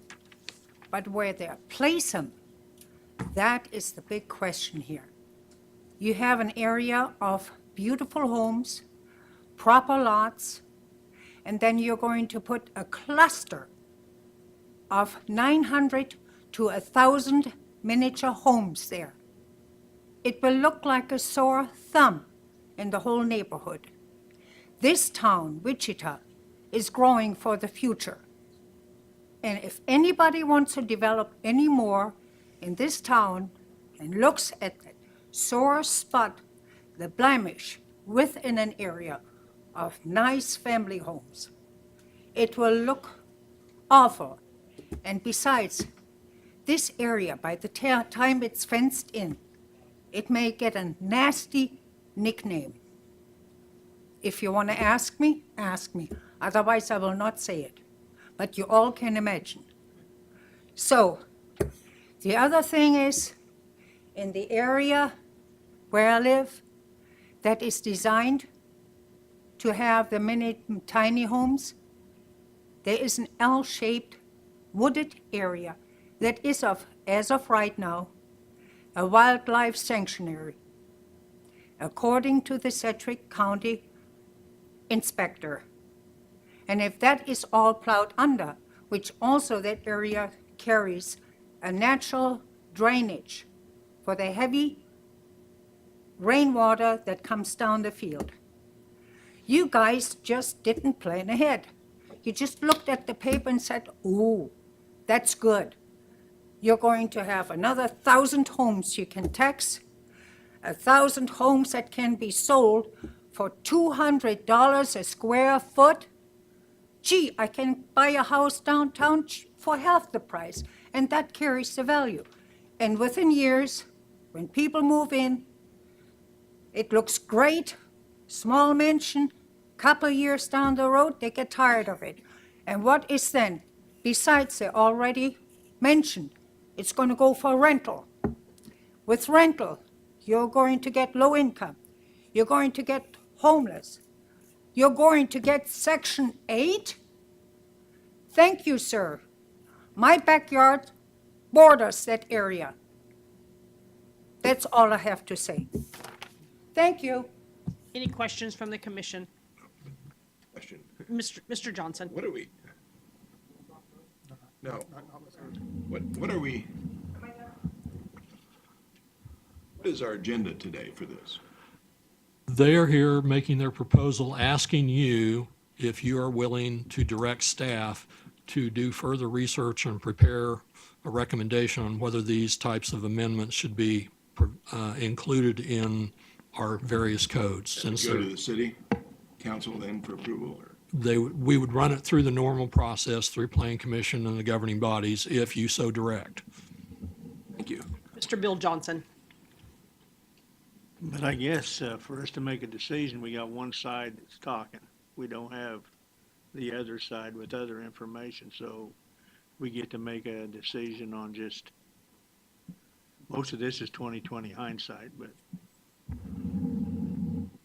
Staff certainly will answer any questions you have about their proposal. We didn't get this in advance, so we're seeing it as you see it. and we didn't either, and that's what concerns me. So, I mean, Yeah, that concerns me as well. I don't know if it's accomplishing anything, listen to this, in my opinion. Mr. Foster? Kind of following up what Dale, that we do need some help from staff here. I just made some bullet points as the discussion has gone on, and the first one is, when this plat was looked at the subdivision level, I think it's important to note that there was no discussion of square footage. That was not within our purview. There was only square foot issue for the lot size. So when this was reviewed at subdivision, I want to make sure the PC knows, the full body knows that the size, square footage of the houses going there was never brought up. Now, this is a staff question. On the annexation item, I'm curious, dating back to maybe 1946, my understanding is that when something comes into a city that it retains its zoning until acted upon to change it, but I want to understand back in 1946 how that came about, that the single SF5 would automatically go into effect. well, part of the issue is that we've only had the joint zoning code that covers both the city and the county, the same code since 1996. Back in 1946, there was a city code, there was a county code. I quit looking earlier than 1946, but at that point, they have the same language or almost identically the same language that we have now, that annexed property that is brought into the city is converted to, and I think back then it was AA was the designation, but it's essentially today's SF5, that when it's annexed, it's automatically converted. And that's been the practice since at least 1946. It may be earlier. Because it is a requested annexation, there is no requirement in state law to send notices. And another item is, I noticed in the memorandum, more so the communities are providing notice on this issue. What are your thoughts on, should more notice be provided, in other words? I really think that's a policy decision by the Planning Commission and the governing body. Did you get a sense at the governing body level, is the focus on the square footage of the houses? Refrain from asking anybody to answer that. That would be something that the city council would have to dictate what they meant when they ruled, rather than somebody trying to interpret it. I would remind everybody there's active litigation in this, and so I'm not, we're not going to speculate. We're not going to guess at something unless, just. Final question would be, or would be, Dale, if you could just give us the bullet points on where the code stands now, on the tiny homes in terms of there's no square footage issue except from what we learned from the building code now. And then that are they being treated as recreational vehicles? Was that our latest info? Only if they stay on wheels or on trailers. If they're site built, put on a permanent foundation, they are treated just like any other site built home, and they are have to follow the zoning regulations. In the zoning code, there is no minimum house size. There are minimum lot sizes, lot area that they have to comply with, but nothing about house size or house value is in the zoning code or the subdivision regulations. I'll just put in my 2 cents on, thanks for putting this together. It really helped bring the info together. I'd like to ask the question, should we really even be hearing this? Because if there is litigation going on, why would we want to give input? Well, there should be two clear distinctions between whatever happened with home base addition and that activity. That is a completely different thing than what is being asked here today. What they're asking you here today is, based on whatever happened there, are our codes deficient from the neighborhood perspective? And if you think so, then you would direct staff to look into making revisions. If you think our current codes are adequate and don't need further addressing, then you would tell us to not do any more work. That's really this is a very narrow thing today, is just whether or not you're going to direct us to review our codes with respect to the items they provided, irrespective of whatever happened with home-based addition and quote-unquote tiny homes. Mr. Richardson. Let me see if I can summarize here. We've got really three main issues to talk about. One is notice with regards to platting, whether or not anybody should be given notice in terms of mailed notice, surrounding notice on platting. And as a member of the subdivision committee, the size of housing does not come up in the platting. That's not even, it's not discussed. We wouldn't have this discussion if the proposed tiny home builders had not been in the press for the last year and a half. Number two is, do we want to provide notice on annexation? Those are really two separate issues. The last one is, do we want to have in the city of Wichita or in the county or both a minimum square footage of housing? And I'm not sure that that last one is the purview of the Planning Commission. Could somebody weigh in on that? Is that really, because it's now covered in the building code, which we don't deal with here, is that even something that we have anything to say about? Well, I've been given conflicting opinions. I've had one person tell me that there's a state law that says that you can't do that. I've had other people tell me they can't find it. We haven't really done a lot of research on that. Based on the survey, clearly 3 or 4 communities think they can do it with either their zoning code or their subdivision regulations, and so they have done that. And so Yeah, okay, so that piece of it is questionable as to how you go about it. That would have to take a lot of further research, should we want to go down that direction. Could be that we don't even have a way to weigh in on that, which kind of brings us back to the annexation or the platting.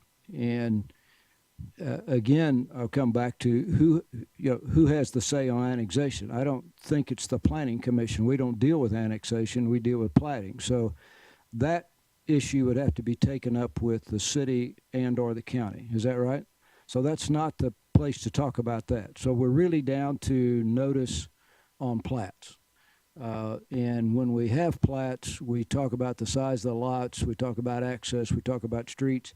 We do not talk about, and nor do we require it for the owners requesting a plat to disclose at that time what they're going to build, because frankly, they may not know what they're going to build at that point in time. And it changes from time to time. Could be the home-based addition ends up not being tiny homes. Could be an addition that gets platted closer to these people. Nobody says anything, and they end up being tiny homes because they can be built on any size lot. So, we're really down to, is notice required for plats, in my opinion, for this group to act on.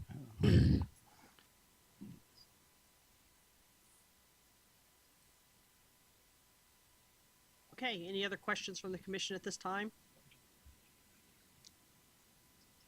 Yes, Mr. Green.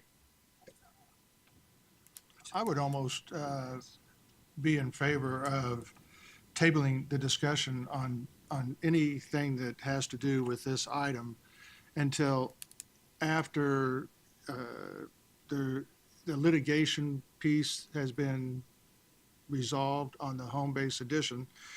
Keeping in mind that I know that this discussion had everything to do with home base, but any decisions that we do make could wind up going back and affecting the home base lawsuit in the sense that, well, we have seen supposed errors in our way and we're trying to correct those now, and then that could go back and be used against the city in that lawsuit. So I would prefer just tabling this until. Second. That a motion? So I have a motion by Mr. Green to table this and a second by Mr. Johnson. Other discussion, Mr. Blick. Somebody else in the public that was wanting to speak, but I didn't know if it. 2 other people. Okay, I have no problem with letting them go ahead and speak. okay, thank you. You okay with that, Mr. Green? That's fine. Just knowing that we're not going to make a decision on anything. It's fine. You have 3 minutes if you'll state your name and address. My name's Jerry Mayhew. I live at 13204 East Stampede, which is in Equestrian Estates.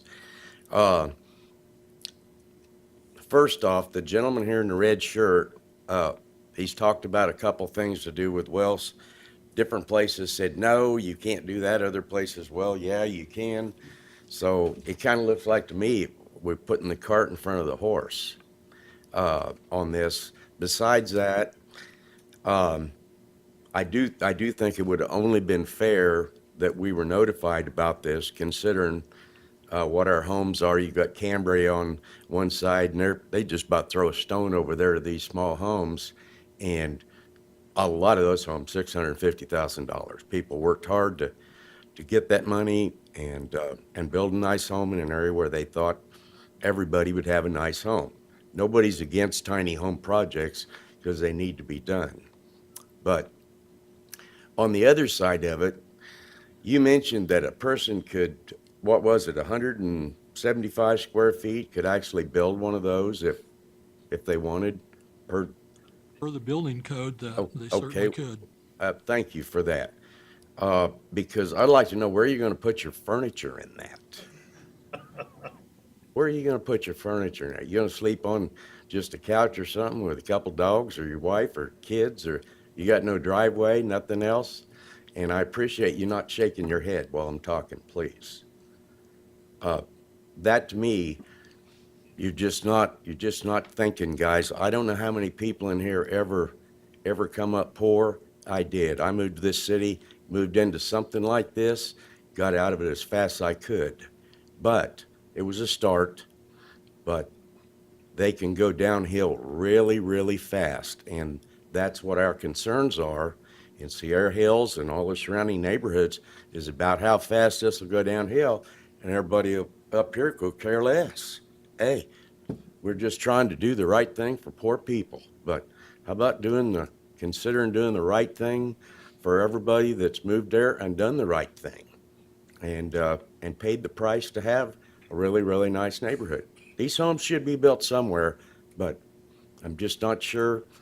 Well, I am sure. And besides that, when the notice was given to us at the city council meeting about the sign that was up out there, I went out there and looked, and this sign was just a little old $3 deal that had slid down and was behind the weeds. Now, that kind of smelled bad to me.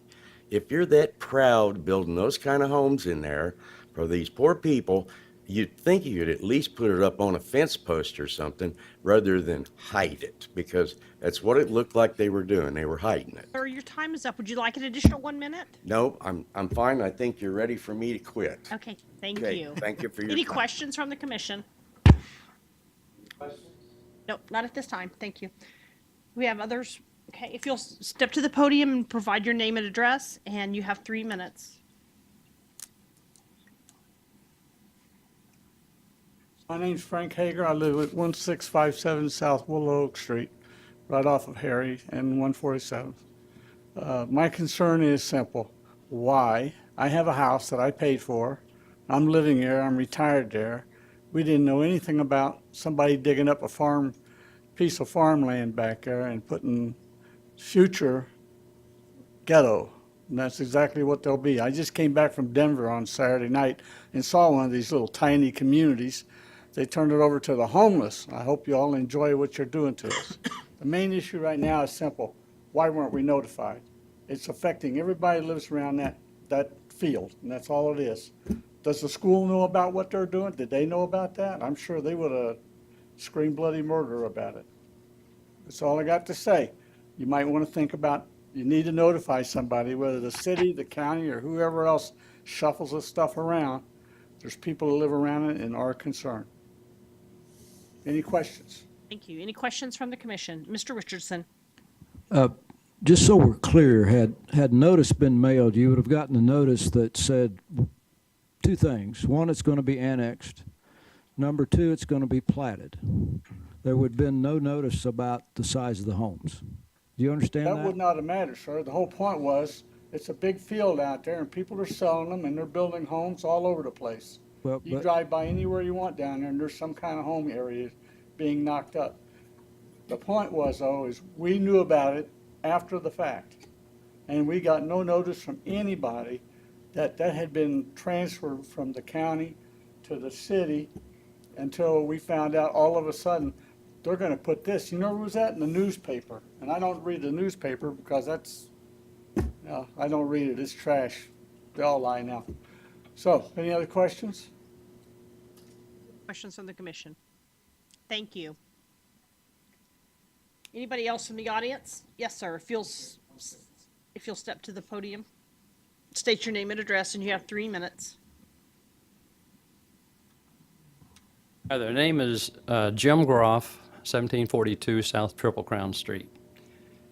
What's been kind of interesting and neat at the same time today in this meeting, I've heard 2020 hindsight. I think that's a great term. I've heard legal action. That's an ugly term, but it's a term, and it just seems like with the various comments that have been said, the various neighbors that have reiterated what had been said after the fact again, us hearing about this in the rears after gavels have been dropped, approvals have been made. This idea here of really the reason of us even talking is for something of the future to really help from stuff like this happening again. Number one. Number two, it also, since we're again, those terms 2020 hindsight, legal action, something like this, it's not too late. There's not been a weed, a piece of dirt, anything turned over, that this, to me, should go back to the commissioners, council, whoever, and say, you know, nothing wrong because everybody voted, as many things happen with everybody voting yay instead of 1 or 2 nay or majority nay. It just seems like it's not too late to make something right of something that has been done wrong. And a lot of people, 603 signatures and so forth in a surrounding area to it, has made comment. That basically is all I have to say. Any questions from the commission? If not, thank you. Is there anybody else from the audience who would like to speak on this case?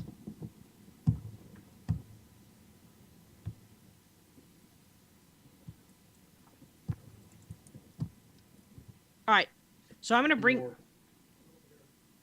Okay. You'll state your name and address. Yes, my name's And Gary you have 3 Stephen. minutes. I live at 14208 East Boston, and I'm a licensed realtor in the state of Kansas. And this is really affecting the east side in this area's real estate. There's a house on Willow Oak that's been on the market for a month, and the realtor called me and says, we haven't had one showing on that house because it backs right up to the tiny homes. I have a house across the street from me on Wooddale that's been on the market for 30 days. She priced it at $189.9. It's down to $174.9. So I've worked with customers, and I tried to bring them over to the east side because I like the east side. And they go, this is where the tiny homes is going to be built. And I said, yeah, but we don't know what's going on right now. They go, no, let's hold off for a while. So I understand why we build a beautiful southeast school. We got the elementary school there that's rated #1. And with the appraisers, the way they go by is they go by the area when they appraise homes. So like the people live in Cambria, got $1 million homes, and you're going to build these tiny homes. Appraisers going to have confusions on that. So it's bringing up a lot of real estate issues for you guys, for us. And I really wish you guys consider what you're doing to the east side of this town. I'm not against tiny homes. They should be like WSU area where students can go to college and live in these things. So please consider the real estate aspect because it's really affecting us. So that's all I have to say. Thank you. Any questions from the commission? Anybody else from the audience that wants to speak on this case? Okay, I'm going to bring it back to the commission. We already have a motion and a second on the floor. Is there any other discussion? I'd just like to say, I mean, I feel for these people, but I don't know. I mean, they're asking us to do something we can't do. Right. Court rules a certain way, maybe that will solve their problem. So Thank you. Stay with the second of the motion. All right. All in favor, say aye. Aye. Opposed, same sign. Okay, motion carries 12-0. Oh, it's 11-0, sorry.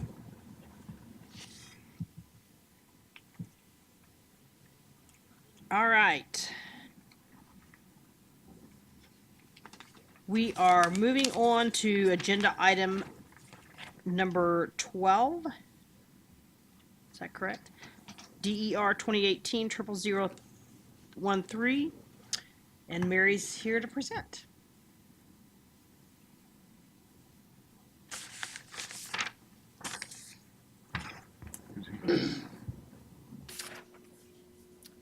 12, is that correct? Yes, that's correct. All right. Good afternoon, everyone. Mary Hunt, Planning Department. I have before you, we've had a request to conduct a South Central Neighborhood Plan, and we're asking you to approve that. Some time ago, we conducted. No, this Sorry. is regarding the voluntary treatment residences for Okay. chemical dependency, I sorry. thought this one was on consent. All right. So it's item 12, I see. DER 2018, number 13, voluntary treatment residences for chemical dependency. As you recall, a couple months ago, there was a case before you, and as a result of all the discussion that took place with that, you asked staff to conduct some research regarding the voluntary treatment residences. And my colleague Dave Yearout conducted that research for us, and he went to various cities within Kansas, Oklahoma, as well as Omaha. And the result of that was that virtually everyone had very similar, if not almost the same, type of policies that we currently have in our code. A few of them did have some, maybe they expanded the definition a little bit, but essentially the result was the same. And so all of that also matched the interpretation that our Director Miller provided to you when he did the interpretation of our code regarding that case some time back. So the result of the research, the recommendation that's made because of it is that we maintain the language that we currently have in our code, that at this time it's not really necessary to amend it. However, going forward in the future, should we have an opportunity to do zoning code amendments, maybe several of them, that we certainly could incorporate some of the language, especially from Topeka. So what you have in your memo is you have the proposed language, should we do that sometime in the future. And if you go down to about line 5 of that, that's where the language starts from Topeka, and then it kind of wraps back up with what we had. I provided you a comparison there too with the group residence language that we currently have. So it is up to you whether you want us to go forward and maybe do an amendment to our code, or should we just hold off and wait until we have several things coming forward to you in terms of amendments to the code. Questions for Mary? Mr. Foster. I'm looking at the last paragraph here in the report, and I'm not following the distinction on how you can simply administratively change a definition and not consider it an amendment to the UZC. I'm just not following that at all. Let me help you there, Mr. We're not proposing to change the language today. What we're proposing is that you stick with the interpretation that the Board of Zoning Appeals approved, that the zoning administrator provided, but in the future, if you want us to deal with that, at some point in the future, when we have other zoning code amendments, we could incorporate the language that's provided here as part of other amendments. We're not wanting to change the amendment today. Change the definition today. We wanted to rely on the BZA's interpretation and opinion, and then at some point in the future, change it if we need to. That clarifies it. Thank you. Other questions? I think it clarifies it, but if it's something we ought to do, we ought to do it. If we don't need to do it, why do it? If it's something that needs to be changed, if we're that concerned about it, why would we defer it? I don't think it needs to be changed to be consistent. It's just that if, instead of relying upon the interpretation and the BZA opinion, we could incorporate it into the zoning code, but because it takes extra effort and public notice and all that stuff to amend the zoning code, we thought it would be easier to work it in when there are other amendments coming, probably from the infill committee or other activities that are going on that are going to require zoning amendments at that point. You don't feel there's an urgency? No. Another thing to factor in is if you do open up amendments to the zoning code, then anybody can come and ask for amendments that might or might not be related to what you're amending. Thank you. Sounds like Topeka. Other questions? So, What's the motion here? well, yeah, what is the motion, Dale? If you are satisfied with leaving things as they are, there is no motion that's necessary. We were asked to bring it back after we studied it, and this is our findings, and so there's no action required unless you feel there's a requirement. Move we read, even file, that's what I was trying to say, thank you. Second. I have motion by Mr. Joe Johnson to receive and file, and a second by Mr. Green, and a question by Mr. Richardson. I just want to remind everyone, the reason this came up was we had a case, and there was someone who was objecting, I think, and so I think Dale did a good job of pointing out how this was different than to what they were objecting, and they did a good job, and I think we handled it just fine, which is a reason I don't think it has an urgency at this point, so. Mr. Blick. I just wanted to build off that too. We appreciate it, and then also the information at advanced planning too that you gave us and some more detailed on it. So thank you again for all of your hard work. Okay, I have a motion and second to receive and file. All in favor, say aye. Aye. Opposed, same sign. Motion carries 11-0. 310. 10-0. Oh, Mr. Daly. Nobody gets it. Oh, I lost another one? He's here, he just wasn't Oh, he at wasn't present at mowing. Where is my chair? My vice chair is supposed to be keeping me in line over here. I have to rely heavily on Dale today. All right, moving on to agenda item number 13. Stephen Banks with the Metropolitan Area Planning Department Advanced Plans Division. This update or this presentation is the Community Investments Plan 2018 Monitoring Report. According to Kansas statute, a review of the comprehensive plan is to be done each year, and to that end, as part of the implementation of the Community Investments Plan, a process was set up to review certain parameters and indices as a means to measure progress of the plan and look for areas of the plan that may need updating. The monitoring report measures demographic changes, development activity, city and county capital improvement program projects, and national citizen survey results in light of the plan's objectives. At this point, I'm going to hit some of the highlights of the report and then open it up for questions. The graph at the top of page 5 shows population growth for Wichita, Sedgwick County, and the established central area, which has been growing at a pace slightly below our historic averages of approximately 0.8% per year, with the exception of the ECA. However, the dashed lines show the target set forth in the Community Investments Plan of a growth rate of 1.25% per year, a goal that was put into the comprehensive plan with the idea that we need to aim higher to grow more.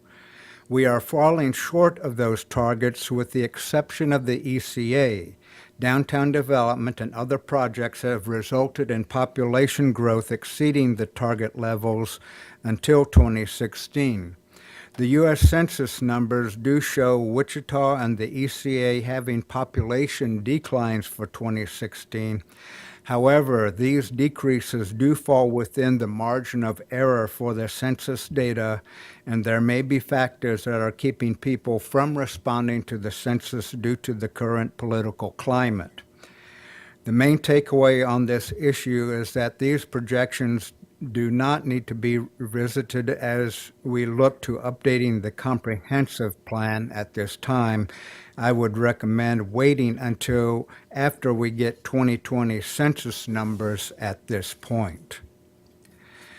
The graph for new housing units, also on the same page, shows similar results to the population growth, with targets for Wichita and Sedgwick County not being realized. While new housing unit creation parallels population growth to some degree, there are other factors affecting this, such as fewer households with children, more people staying single longer, and growth of senior households as baby boomers age and retire. This will create pressure for more units to be built, as well as a desire for different housing choices. Our model for projecting new housing units will change as we get more data and see shifts in housing choices and household size over time. At the top of page 6, commercial development has continued a strong increase in activity since the recession hit Wichita.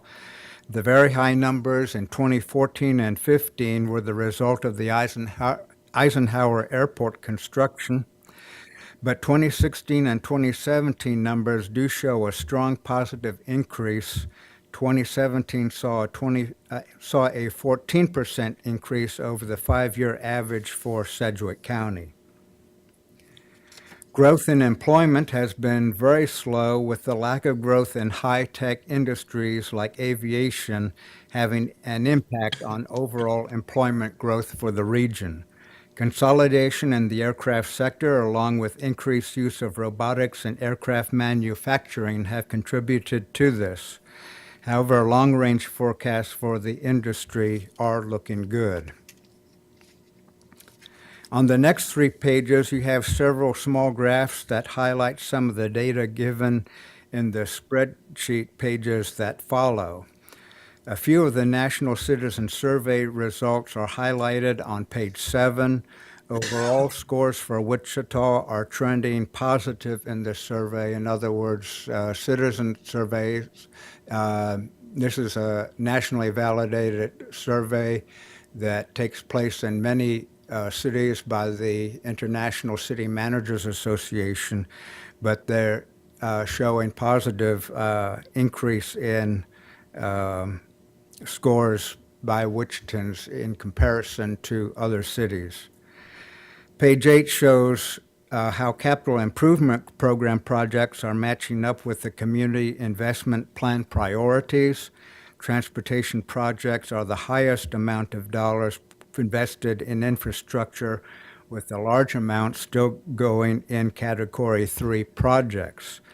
Current indications seem to expect that this will change as the East Kellogg project finishes up, and the capital improvement program will follow even more into line with the goal priorities of the community investments plan. Sorry I didn't keep these going for you on the screen, but you do have the printout in front of you. With that, I'll entertain any questions. The purpose, of course, of this is as part of the annual review. You can accept this report and basically make a motion that the plan is in compliance, and we do not need to do any updates at this time. Mr. Joe Johnson. From your past experience, you would say we're doing pretty well? Well, we're still underperforming in terms of the historic growth rate. We've come out of the recession slower than other communities. Of course, it arrived here later. We actually saw in 2010 an increase in population because this was one of the few areas in the country that were hiring people at that point of the recession. But it's been harder for us coming out of it. Other questions from the commission? Mr. Foster. You made the connection here between the CIP and the plan. Yeah. And I just want to follow up. I think all those that were involved in developing the comprehensive plan were, that was one of the findings, is that there should be a connection between the CIP and the investments plan. And I recall, whenever we've gotten that brought before us, complimenting them on that. So my question there is, will this particular report you've done go on to the governing body for their information? I didn't catch the last part of your question. Will this go on to the governing body for their information as part of that effort to keep a connection between the CIP and the plan information? Yeah, I would think we would forward this to the council and the planning commission as part of county commission, yes, county commission. And one other final question is, looking at the fine print on the surveys, it references that for here in the city, 1,400 were randomly selected and sent out, and that you might get 300 back. And so the question there is, if you're only getting 300 back, and we're over 300,000 population, are you relying on the historical trend of going clear back to like 2006 and coming forward, watching that trend versus just relying on only 300 responses?